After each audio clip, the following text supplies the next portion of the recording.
Hello, everyone. Welcome to Thursday study. We're looking today at a message for Laodicea. A message for Laodicea. The Apostle Paul closes this book encouraging the believers to read a message to the church in Laodicea, the believers in Laodicea. Listen to this, Colossians chapter 4, verses 16 to 18.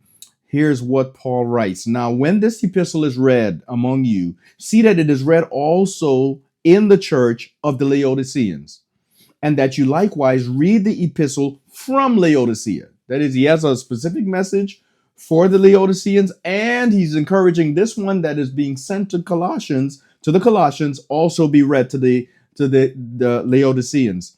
And say to Archippus, take heed to the ministry which you have received in the Lord, that you may fulfill it.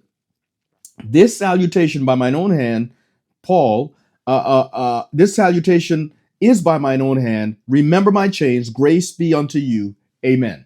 All right. So Paul wants this epistle, his writing to the Colossians, to be read to the Laodiceans, and he wants the message he has sent specifically for Laodicea, which we don't have anymore. It's a shame, because guess who we're called at the end of time?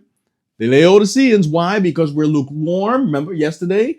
We don't know our full condition, that we are poor and blind and naked spiritually, and that we need God's power. We need God's reconciling power in order to change our hearts and fire us up before the second coming of Jesus, right? So that we may do the will of God.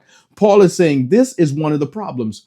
Paul, Colossians chapter 2, verses 1 to 3, the apostle was conflicted because of this Laodicean church.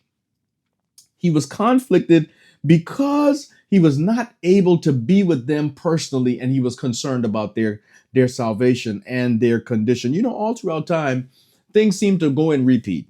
Some of the same issues that God was counseling the Israelites about in ancient times, the same challenges exist today, and they've existed down through time. People forget about God. They get sidetracked into the things that they desire. We get caught up in different passions and things that we want more than anything else.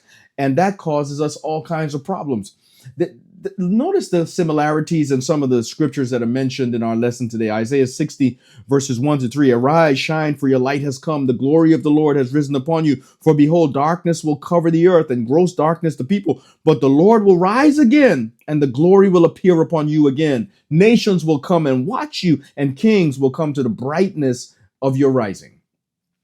Notice Revelation chapter 18, verses 1 to 4. After these things, I saw another angel coming down out of heaven, having great authority, and the earth was illumined with his glory. And he cried mightily with a loud voice, saying, Babylon is fallen, the great is fallen, and has become a dwelling place of demons, a prison of every foul and unclean bird. For the nations have drunk her wine, right? And I heard another angel, verse 4, a voice from heaven saying, Come out of her, my people, lest you be partakers of her sins. Isaiah 62, verses 1 to 5. For Zion's sake, I will not hold my peace, and for Jerusalem's sake, I will not rest until her righteousness goes forth as brightness and her salvation as a lamp that burns. The Gentiles will see your righteousness and all the kings your glory. You shall be called by a new name. God is saying, I'm going to bring my people back. I'm going to reconcile them to me, and you will be a light.